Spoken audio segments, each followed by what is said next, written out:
Hello and welcome to Nasarawa Focus. I am Maria Olasheinde. When Governor Tanko Almakura came on board in 2011, one of the greatest challenges for the state was the issue of power infrastructure, which caused him to make a proclamation on restoring steady power supply in 100 days. Our focus on this episode will take a look at how so much has changed in the power sector in the last 7 years. We'll take a breather. I'll be back shortly. Stay with us.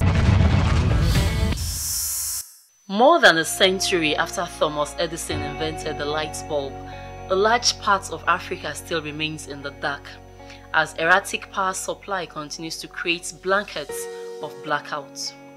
In Nigeria, the effects of electricity in low capacity and at a high cost has seen livelihoods affected, with economic growth hampered over time.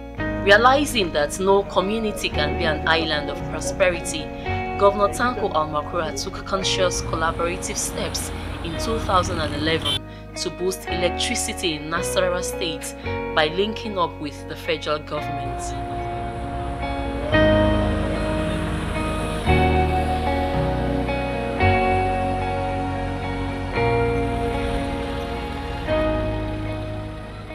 In February 2018, the Niger Delta Power Holding Company commenced the construction of a 5 billion naira power substation in Lafia, a project handled by a German contractor.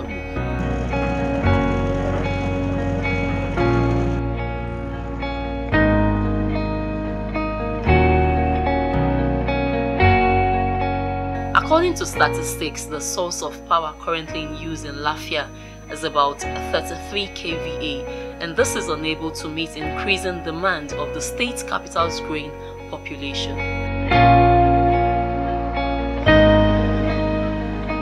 Recently, the governor was at the Akruba substation to inspect the progress of work done on the project.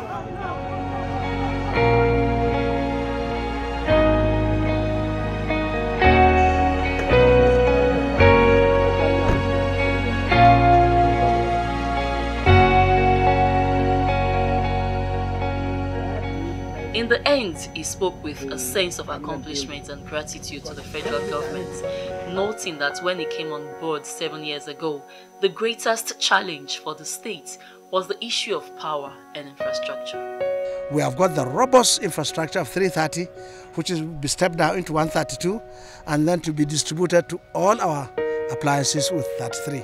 So there's nothing we need anymore in power generation, in power supply, that this cannot meet. I feel very, very proud, and I'm looking up to the day when we will come to commission this, so that the people of Nasarawa State will show their appreciation to Mr. President for granting Nasarawa State this opportunity to be one of the states in the whole of the Federation that will benefit from the most robust, sufficient and adequate power supply that will go beyond the demands or needs of the state.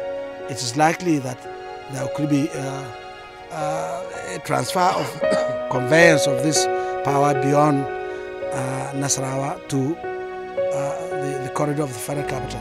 And I believe this will go a long way in giving the people living in Nasarawa and the federal capital a sigh of relief of having a dedicated, robust and adequate power supply. This will add to a lot of things, commercial activities, industrial activities, and even the well-being of our citizens. We cannot say anything than to thank the federal government for this gesture. November the 13th saw the hands of history in the making, with electricity supply in Nasarawa State set to change in the nearest future.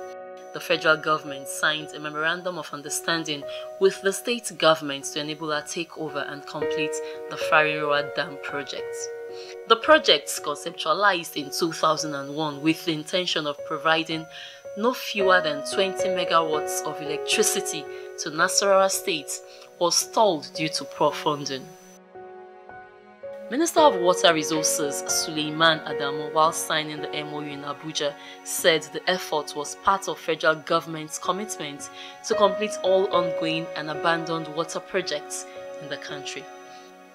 He noted that technical teams of the Federal Ministry of Water Resources and their counterparts from Nasarawa State had looked critically at the project status, level of completion, and the possibility of incorporating other components to the project. I'm pleased to inform you that following Mr. President's approval, my ministry has taken concrete steps towards actualizing the project. We have engaged a consultant to reevaluate and update on the cost of the project and are in the process of awarding contract for its completion. Earlier, I spoke with Governor Tanko Almakura on initiatives and collaborative efforts that were explored to mitigate the challenges in the power sector. Prior to when you got into office, steady power was a major challenge, but you've been able to surmount those challenges and the pressure. So can you just tell us about the strides in the electricity sector? Knowing fully well that you just signed an MOU with the federal government for the hydropower project. So tell us what your administration has done to improve electricity in Nasarawa State. Yes, that is one very fundamental issue that sometimes goes beyond the capacity of the state to provide.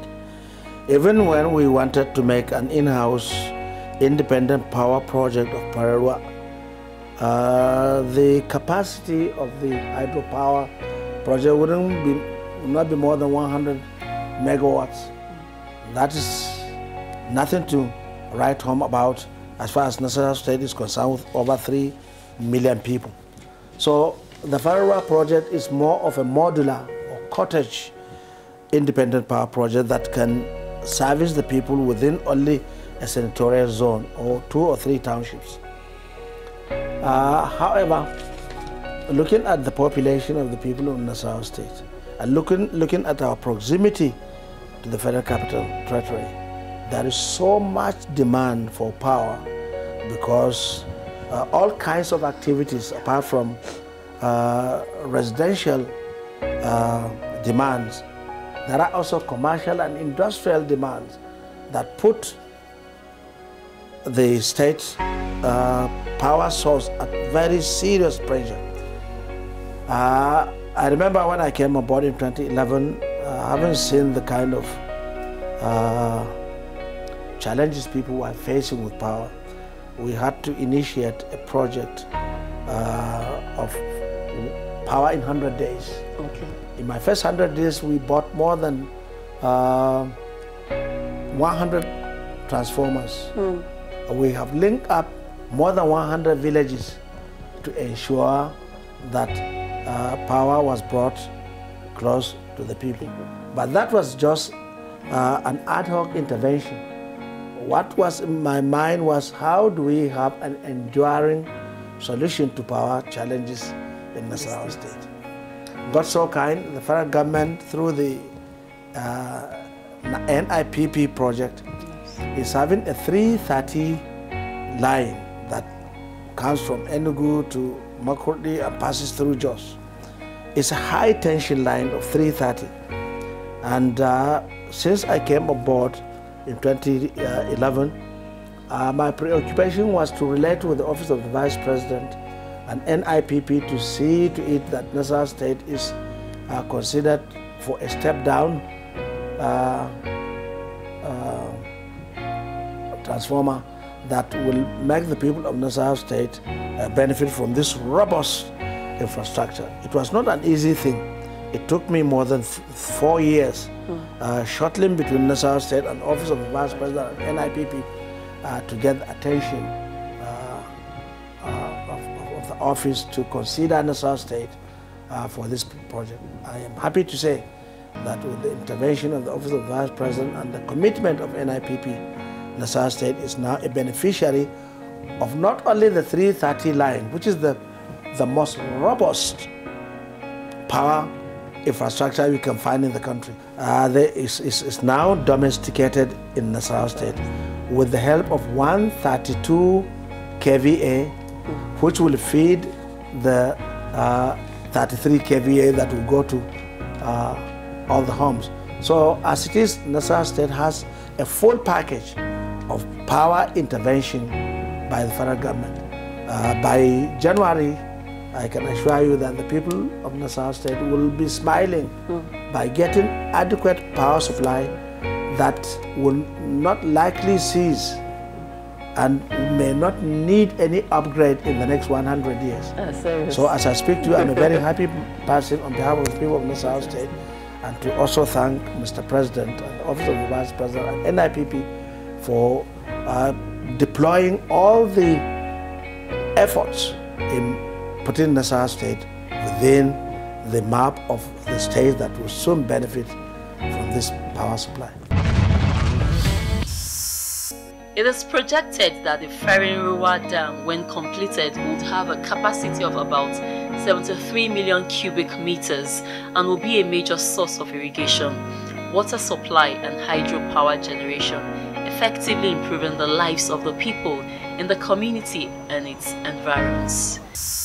Still to come. This is Nasarawa Focus, reaching you live from the Farinruwa waterfalls here in Nasarawa State. The excitement when you are caught up in a mix of nature, nurture, and Nasarawa. Amidst the never-ending quest for success and fulfillment, life often comes with the choice to pick a venture and go on adventure. I recently took a trip to Farinruwa to catch a glimpse of the site where the proposed dam would be set up, only to realize that Providence also had plans for me to explore the potential of tourism in Nasarawa State. Farinruwa Waterfalls is a spectacular site about 120 kilometers away from Lafia, the capital city of Nasarawa State. It is geographically situated between the boundary of Bokwas and Wamba local council areas of Plateau and Nasarawa State, respectively.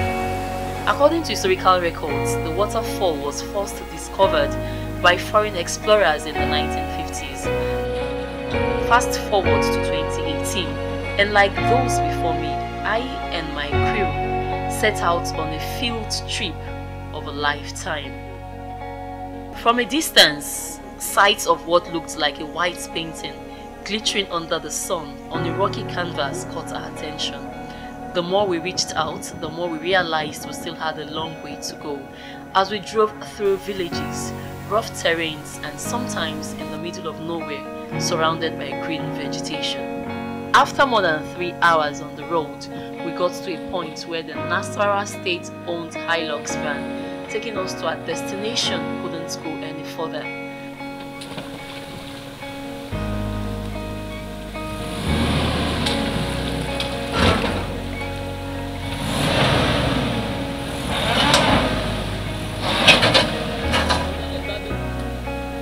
And from this point, only our legs will see us through the rest of the journey.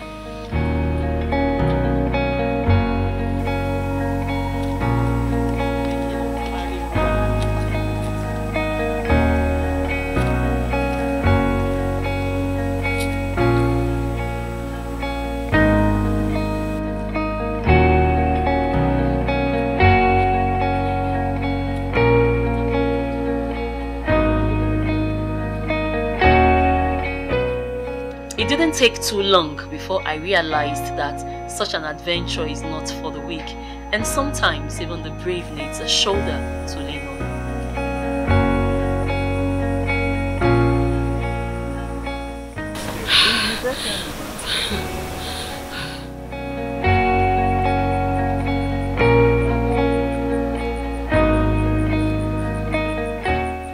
In the course of my trip, I met with a local official who simply gave his name as Emmanuel. He says he has been working here on payroll of government for a long time, receiving tourists who visit the place, mostly on festive occasions. He spoke to us on what he thinks could be done to ensure that Farinruwa Waterfall attain its full tourism potential. So when they came that our primary school here, they will park their own vehicle here. We look for Okadas for them. It is there that Okadas, they will charge them high amount of money. So they normally complain about visiting the site. So because of the high price, the motorcycle will charge them. Yes, they always complain. Yes, so that is why you want government to give you a motorable road so as make this tourist center attractive, more attractive. After hours of what was literally a long walk to freedom, the magnificence before us was worth the stress in the end. Behind us is part of the Farin Rural Waterfalls. On our way to the main Farin Rural Waterfalls, I met with this young man. He said he's a fisherman. What do you do here? So I came here to catch fish. If I have it, I will sell it to buy some food with it. Okay, so you can catch fish from this water? Yes. How long have you been doing this? I'm just started. So have you caught any fish from this water? No. Okay, you just came to try your luck? Yes, I'm just trying to try your luck. How do you test it to know if you can? Just if I put this net. Okay. Tomorrow early in the morning I'll just come and see it, check it. Okay. If I have it, I'll catch it. If I don't have it, I'm just take it. Or you leave the net inside the water? Yes, I'm leave the net inside the water. With hook? Yes, this net. So if I'm... will you put food? No. Okay, no food? No food inside. You just throw the net? Yes, I'm throw the net inside. If I have a small one,